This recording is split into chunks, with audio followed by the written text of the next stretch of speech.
This DJNTV show is sponsored by DJ Event Planner, Electra Voice, DJ Trivia and DJ Bingo,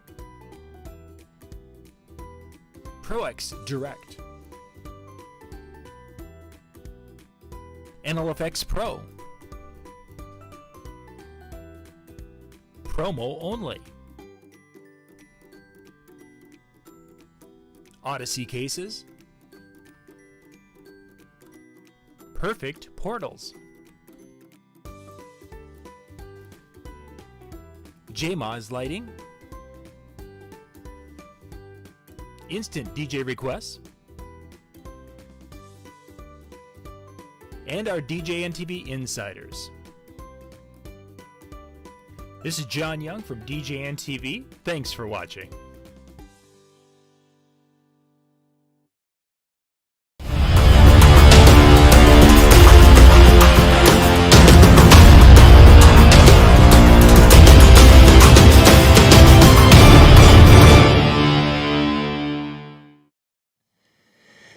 Hey, we are here, and it's Wednesday. That's right, a double done twice this week. Twice in 1 week. That's pretty cool. We can't even say 2 for Tuesday. No, we can't because we happened a day later. Tuesday, I was such a sweaty mess, and yeah, it wasn't. Did that picture finally get through that I sent over? Yeah, yeah. I looked like kind of like the container ran over me before it was put down. It was funny that you sent that because literally later on that night, I got something that came through on one of my Instagram posts of someone taking a shipping container like you had, the exact same color, and turning it into a house. Exactly what we were talking about. Talk about algorithms, reading, listening to your voice. But yeah, be careful what you say. That's why when I'm near my phone, I go, "I love America." Yeah, and, America, man, you love it so much. It's yeah, great. Just and I love coupons from Subway. Free pizza is awesome. Yeah, Papa John's. Okay. Hey, thank you guys for joining us tonight. We are going to kind of talk a little music. We were going to be doing a Tuesday night music show, which is typically 10 o'clock Eastern, that Brian and Jay and Howie get together and talk music. We were going to kind of fill in for them last night, but things just kind of got out of hand. As we were talking, I got a shipping container, and I was so excited to get it leveled and square to the building and doing all these things. And by the time I got done with that, I was a sweaty mess. And it's like, MJ, I'll never get ready in time. So, and it worked out because I had spent all day working on a website, and my brain was pretty much mush by that point. So we said, let's do it tonight, and that way we can kind of, if there was anything that came out of Expo, we could talk about that a little bit. And then we're going to kind of dig into kind of talking about some of the throwback music for wedding DJs specifically, but we're going to take it out of MJ's world because that's going to fit into what we as wedding DJs need to know about. But we'll get to that in just a bit. The title that you sent me kind of means like a challenge to me. Is your throwback music game strong? Yeah, so that's something for then my name following it. Yeah. So it's like, Yeah, we're just it's not a challenge. It's just we'll be talking about that. Before we get into the music side of it, though, let's kind of just give a little update on what we've been hearing from DJ X. We've got a lot of stuff to talk about with that, don't we? You can say DJ X, and every time you say that, I'm going to go Poe. Yeah, pretty much. Or Spo. I guess that's what behind it. For those of you who aren't aware, DJ Expo is going on right now. DJ X is what the new version is called, and that's going on right now in Atlantic City. Last night, we had the DJNTV Chill event that happened at the Beret Club, which is just off the boardwalk there down by the ocean. They had a good time with that. It sounded like there was a nice crowd that rolled through, so that looked like it was a good evening. The show has been going. Exhibit hall was open yesterday and today. So, MJ, what have you heard anything really coming from the show too much so far? Yeah, there was 2 companies there that came out with a brand new sticker, and that was about it. Wow. Hopefully they use like multicolors. That would be awesome. There was just nothing, and I wanted to post this. I'm trying to be positive about it, but I'm going to try to word it positively the best I can because I wanted to ask a question like legitimately without trying to sound like a complainer or starting a fight. is this the first expo ever where there was no new products announced of any sort? I'm going to say probably. I don't, and even last year there was a couple of things that they were showing, but this year there might be a handful of things that kind of came in under the radar. Danny Max talked about a new podium that he's put together for ceremony systems. I saw a picture of that. Was that out prior to the expo? No, that was a true expo release because he teased it by showing it under a blanket or something a few days ago. Oh, so then there was only one new product. So there was that product, and then Dan Carpenter, who's typically right there, trying to make sure get it right here. You'd think I'd have it down by now. Somewhere here. So Dan, who'd be with us on Monday nights, is there, and he was saying that their Pro X has a new DJ table out that he said looked pretty neat, and he's got some information on that. So we'll be getting that. A small video of that, but. That one I thought was out earlier too. Maybe it's not. Maybe it wasn't. I'll have to take a look at that because we haven't really gotten to that. It was neat because it folds up. But a neon booth. Robin mentions a neon booth. That looked pretty cool. No, that was just bad tuning on your screen. I'm kidding. Steve, did Jay mention anything new in his walkthrough video? Because I know that Jay did a Pioneer walkthrough video earlier today. So, Steve, if there was anything there that you saw, I didn't get a chance to watch it because I was kind of finishing up a few things, and then I went for a 4-mile journey this evening.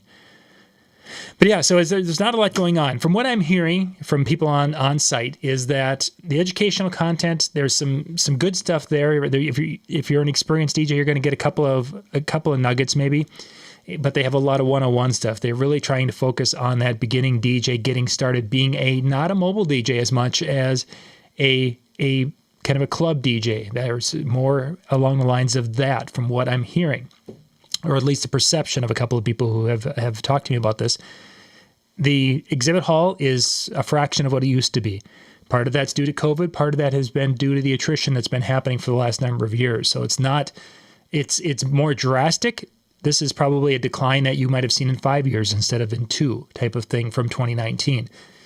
But they're there, and there's still some cool things to check out and people to put hands on things. So that part is still there to a level. It sounds some people also with the Pioneer booth. This is probably the first time they got to touch the good point Rev 7 and 1. Yeah, good point. Yeah. I didn't even ask if they had any for sale there because I know he said they were going to have a lot of things for sale in the Pioneer booth, but I didn't ask what they were. Sure. Yeah, and that could be. Yeah, Steve mentions there was a new one. He's not sure of the model. So, one. In some years there have been 4 or 5 new things at DJ Expo or NAMM. Whatever. Those are their 2 big times a year for releasing things. Large format CDJ 3000. That was there. Yeah, I think that's been in the out for a little bit. So yeah, there hasn't been a touch, but it sounds like any small format CDJ 3000s. Yeah, they're all pretty good size. I don't think there is. They're all ginormous. Yeah, you put 2 of them on each side and put a couple of boards across the top, and you got yourself a shelter for your car. It's a great thing. For real, it's a great thing. If you put wheels on one, you got a car. So yeah, it sounds like the educational content is some people were there, some people weren't there. We're a nice crowd. You're more apt to have 100 people in that seminar room than 300 people. The room was set for under 400 people. It's there, and then people who are there for the education can partake if they want, but most people are not there for that.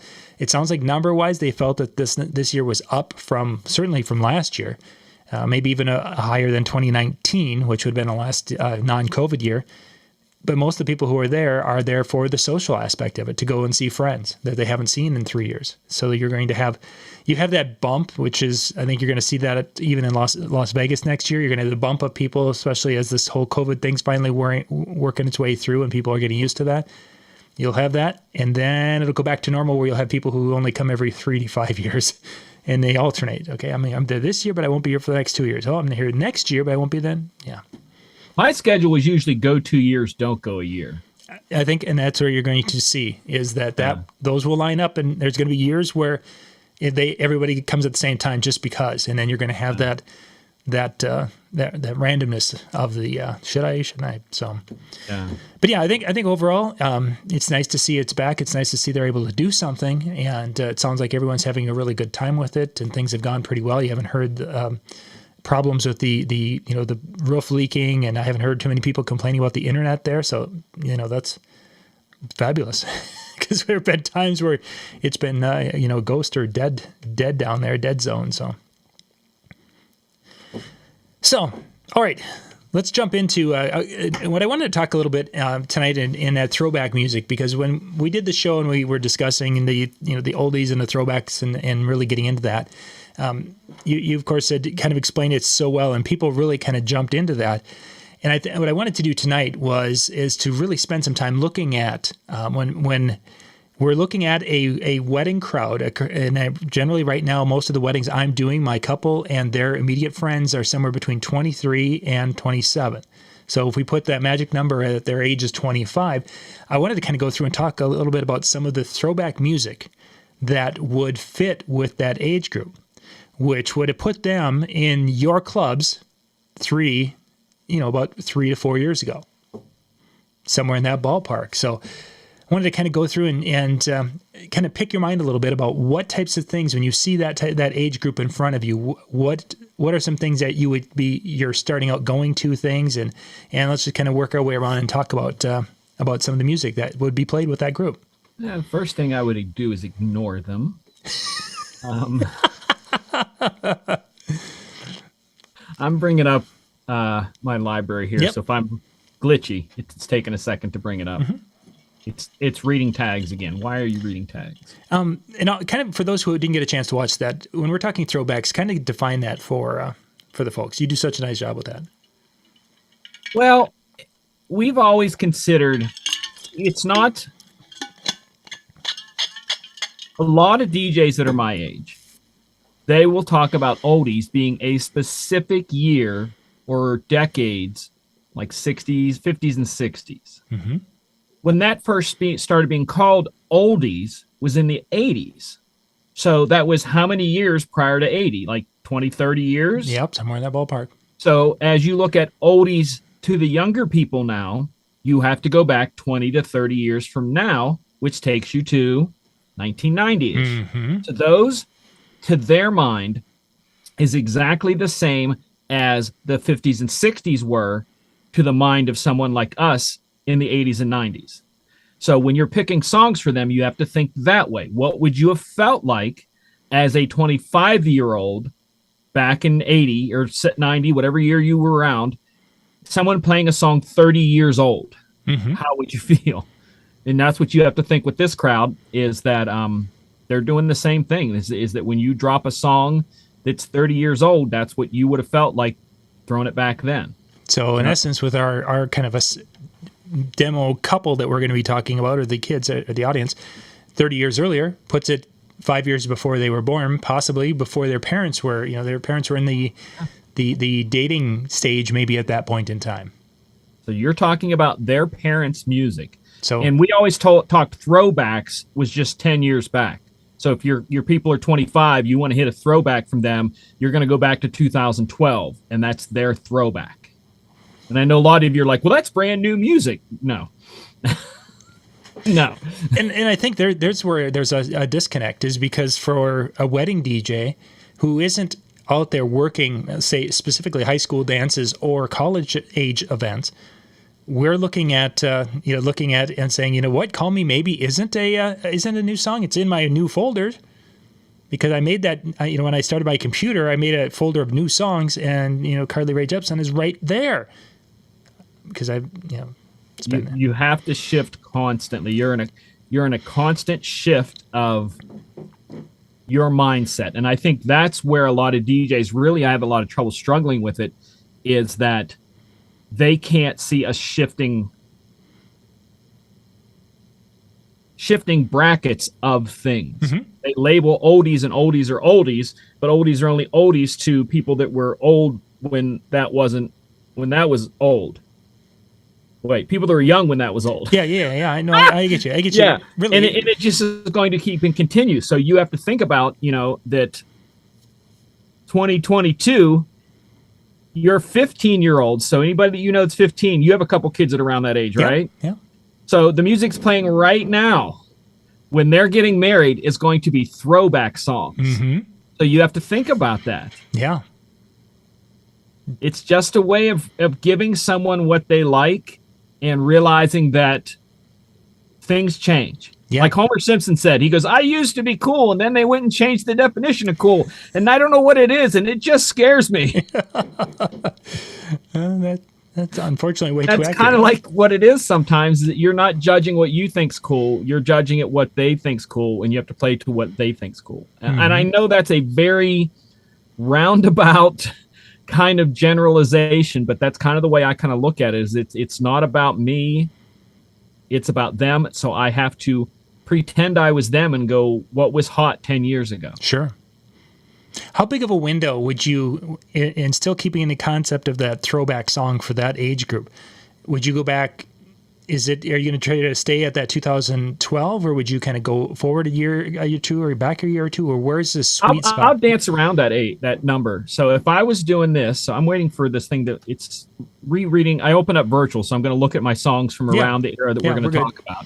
And it just decided it wanted to reread the tags. So it's still got 1,800 tags left to read. So I don't know if I can search with that or not. So I would go, if it was 2012, I would go maybe 2009, 2010. So I'm going to go 2010 to 2014. Mm-hmm. Helps if I put a 1 in there, 14.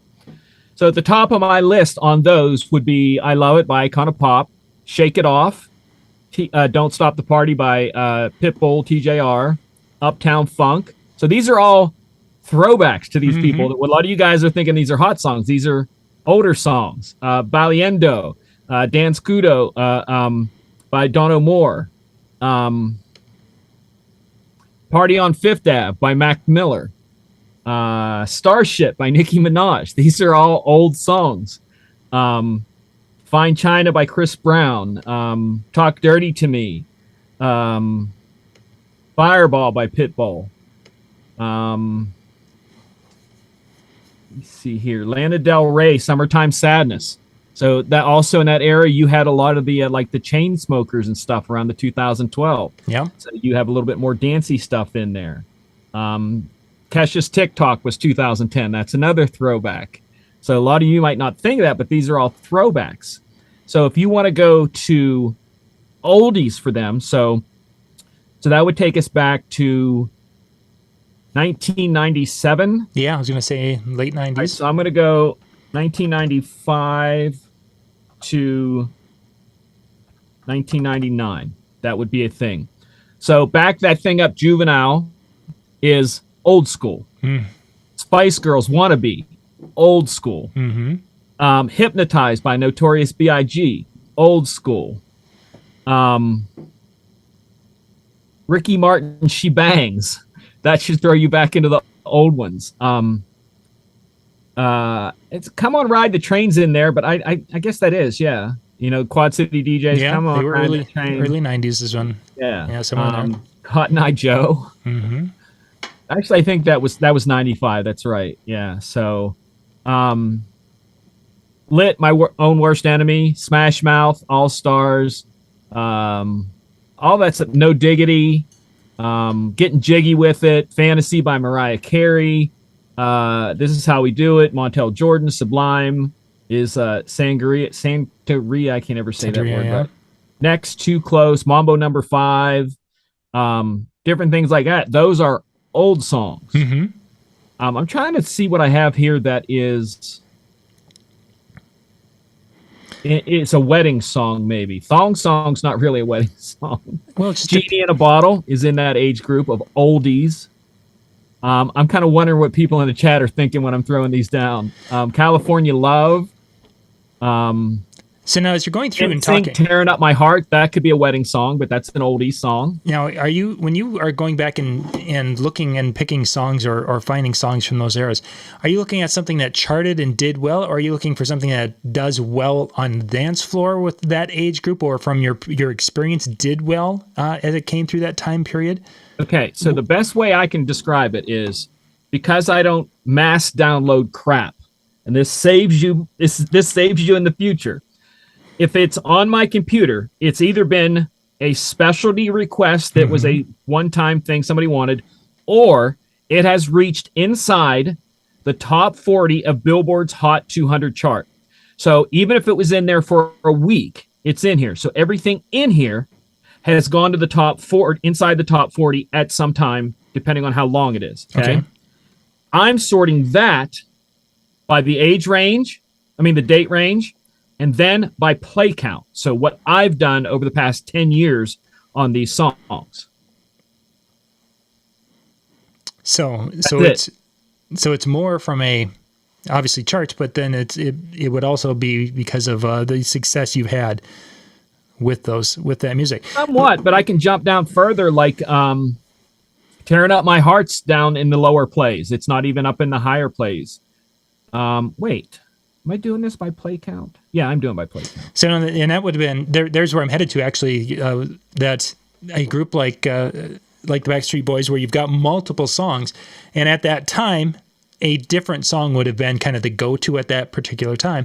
But now, I think "Tearing Up My Heart" would be kind of the go-to, especially in the wedding world. Absolutely, yeah. And it's just how a person takes a look at those throwbacks and decides that, the song that was like the hottest track from that artist at that time, now maybe, this. What's the one you say that you wanted to play?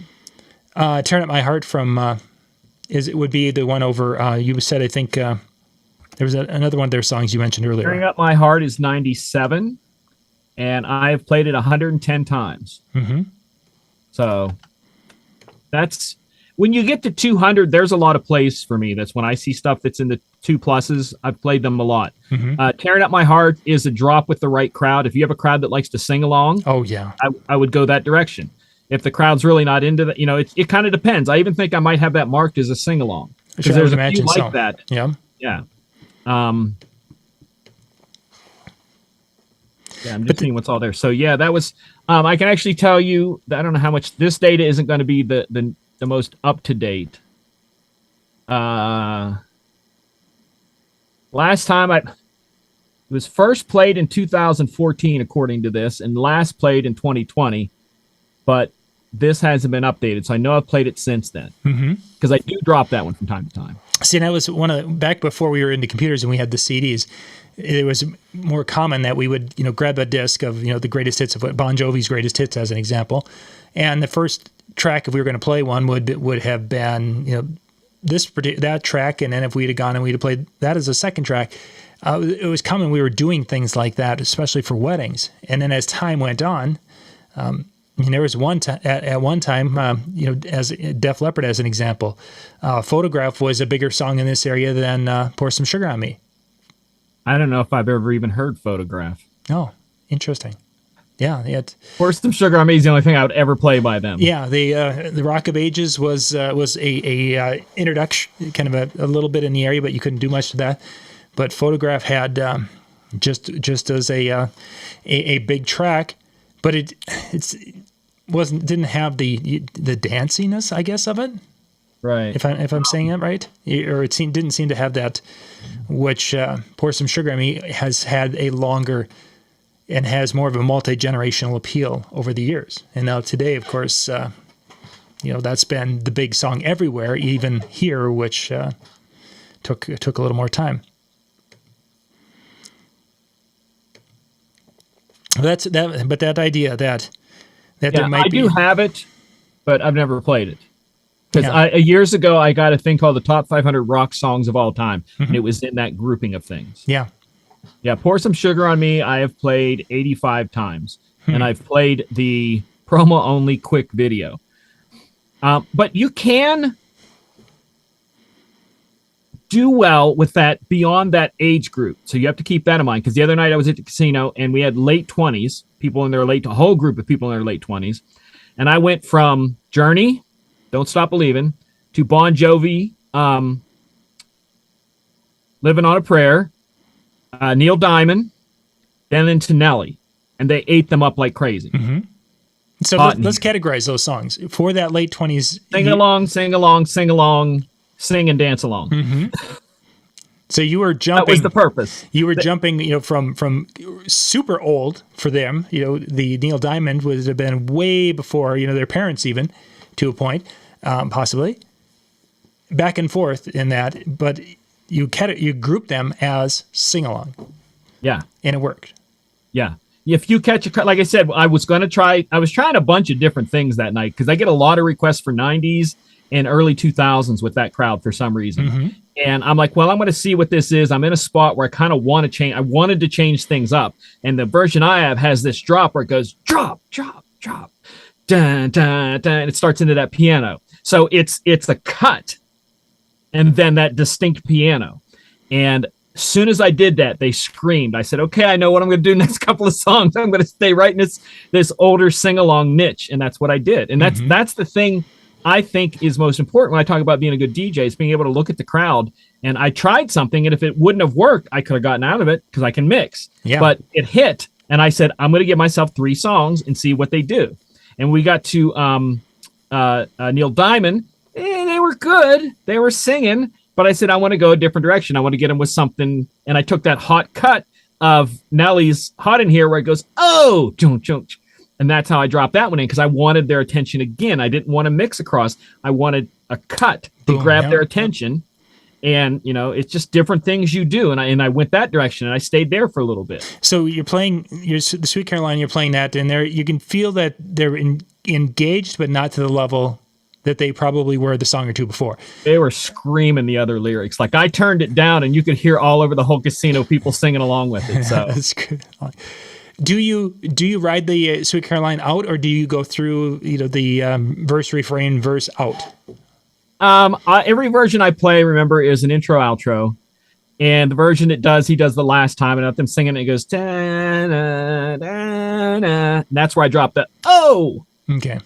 So I keep them at a point there, yeah. And I could have mixed, but I said, I really want to make this dramatic, and everybody knows that, oh. So I dropped that in there, same way that I dropped that, everybody let your hands in the air, piano, piano, piano, piano, into Journey. Mm-hmm.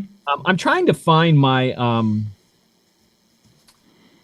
my list, because I can actually tell you what songs that I went there the other night. I'm trying to get into my list here. It's not under Cloud List. Oh, it's under my account.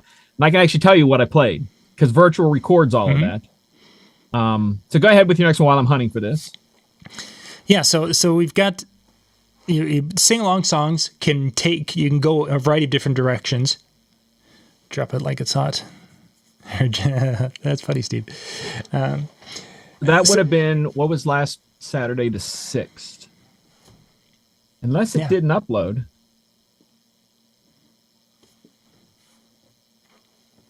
I have July. I don't have August on here, so I would have to pull the other computer out to grab that. So we sing-alongs. You can drift into different eras, and they can still work because of just being them people knowing those songs so well. Let's go the other direction a little bit now. When will you drop a new song in to a set that is kind of aimed at that group?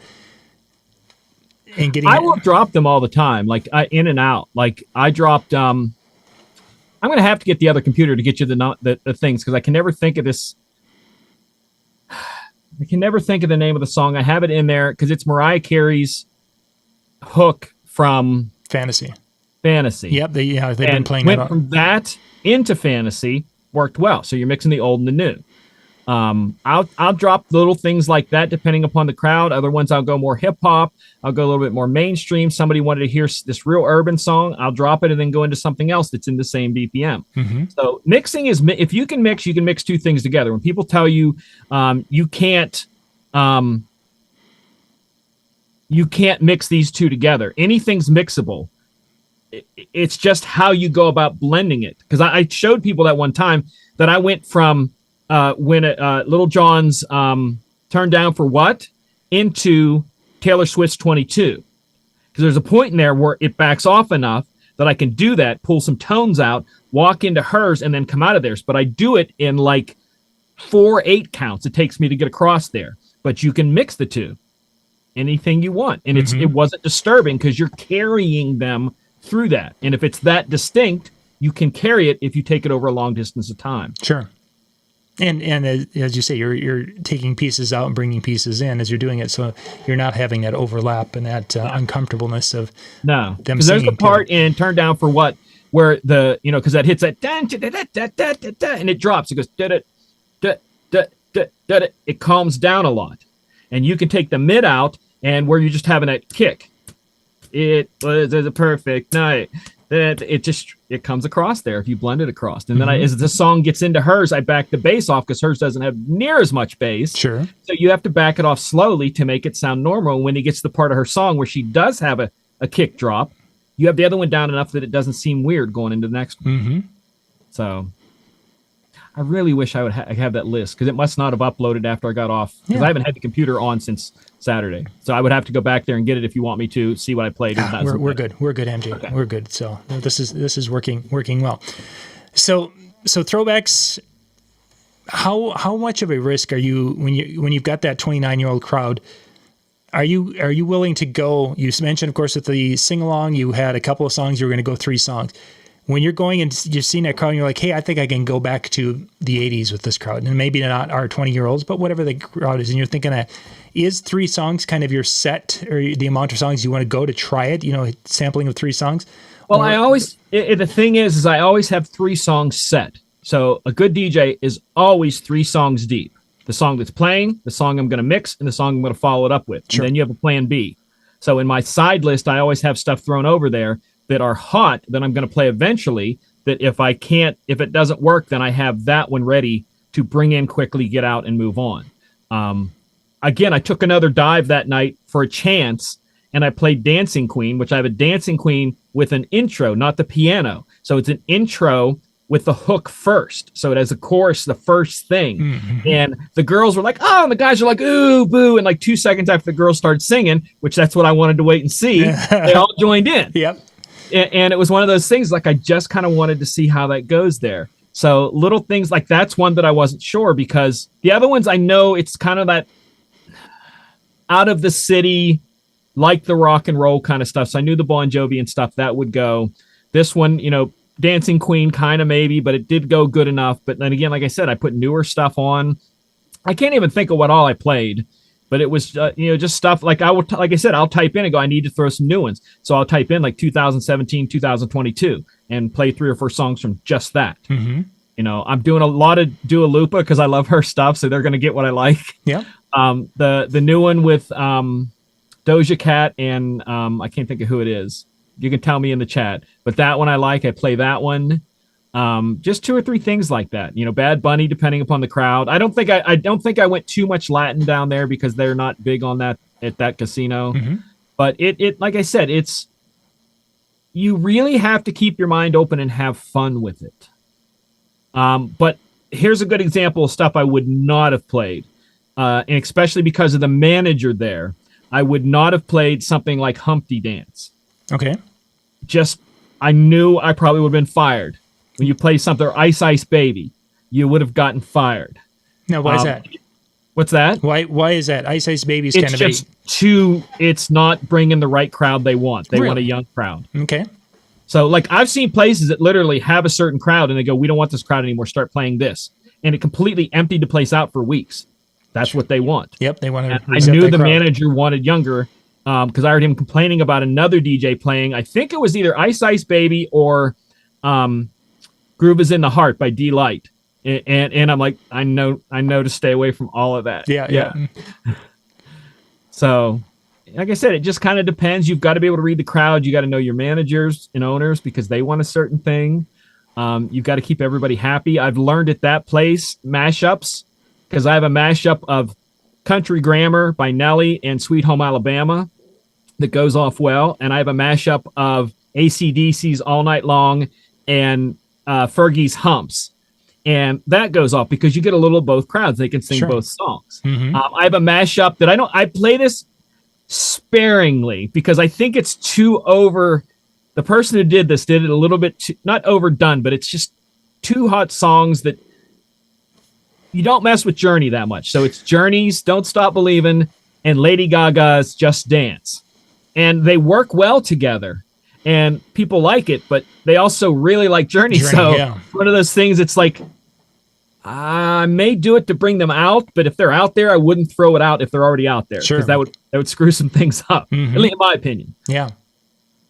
Is that making sense on some of that? Does. It's interesting, that line you have to walk, because especially when you're working for someone that's not a private event, that, okay, so I can do these songs and then I can throw in a throwback or even a classic song for this age group, but I can't I can't ride that area very long because they want a specific crowd in here and a specific response from a specific age group.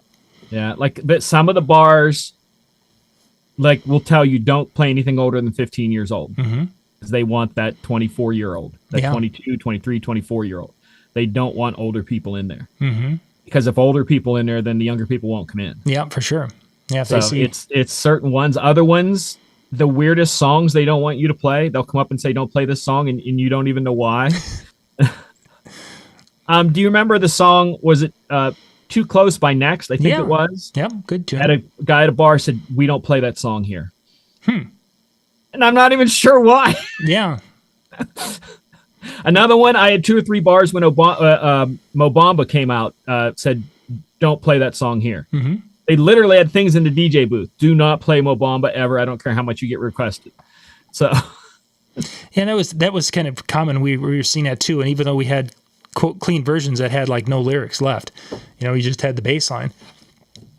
That was like one of the first big, or not one of the first, but it was a big song during that time frame that every school was saying no. Didn't even have to ask. No. Okay. But you could play Moni Moni if you'd like. Okay, we'll just do that. Yeah, exactly.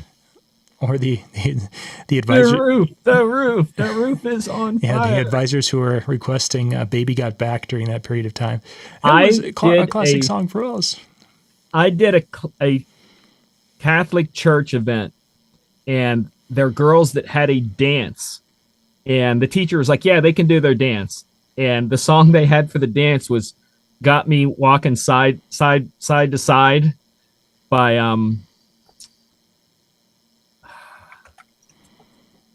Ariana Grande and Nicki Minaj. Yeah. And if you don't know what the song is about, Got Me Walking Side by Side, use your imagination. And another teacher came up and go, did you pick this song? I'm like, no, that's the song they wanted. And I was kind of surprised that they wanted that here. And then he walked right over to their supervisor and told them about the song. And she's like, oh, cut the song. So you kind of have to know this stuff, and don't be afraid to speak up if they don't know it. Yeah, especially at schools. I've done a variation of that a few times. It's like, do you know what this song's about? Yeah. Oh, no. Well, MJ, I just wanted to keep tonight a little bit shorter, actually. I didn't want to go too terribly long. I just wanted to hit a few things with that and hope.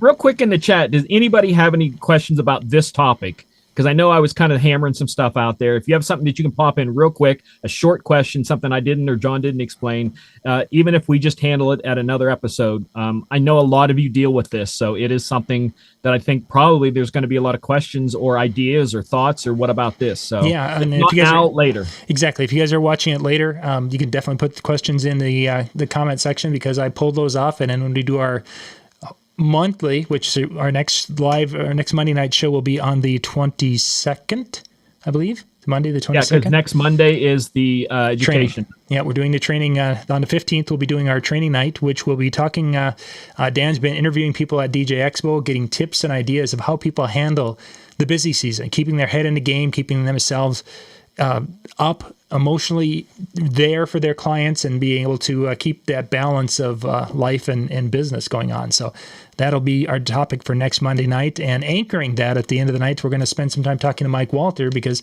Mike not only runs a very active multi-system DJ company, he's doing a lot of shows in the course of a month with Thursday, Friday, Saturday, and Sunday shows at times. And of course, he's over 25, so he's got to be able to balance all these different parts of his life and not burn out. And he's going to have some tips and ideas for us next Monday night, the 15th. You'll be able to find the links and everything for that at djntv.com/virtual expo. And we'll have that all set up and ready to go. I should be getting that together, I suppose, tomorrow afternoon. So we'll have it ready for next week's show. And then, any questions about music, we'll tackle on the next week when we do our monthly question and answer. And we'll also be having Dan, he'll be back, and he'll have some kind of show and tell from DJ Expo, some of the things that he saw there, and we'll dig into that a little bit also. And then next week, you'll have will you do another music and mixing? All goes well. There'll be on the 17th Wednesday, there'll be another virtual DJ show. Okay. I have some ideas for that, so I'm gonna try to keep all this lively. I have a lot going on, and I'm gonna try to keep that lively. But that is gonna be something that's up. But I might be expanding it for you guys. I know I'm only once a month, but I'm just kind of playing it by ear right now. But it'll maybe be in fall. But I'm not leaving you guys. I know I haven't been doing many shows, but I'm still here. Yeah. That sounds good. And now, next week, Howie will be back. He's again at DJ Expo, as well as Brian and Jay. Everyone will be back next week, so they'll be doing their regular Monday and Tuesday night 10 o'clock Eastern shows. So you'll be able to join them in the chill room at djntv.com/chill. So will I have to keep wearing this next week, or can I wash it? You can take it off, wash it, and then bring it back the week after when Dan's back, so then he'll feel the love. Okay. So that'd be great. So, hey, thank you guys for being with us tonight, and we'll catch you next Monday night. Have yourself a wonderful night and a wonderful weekend. Good night, everybody.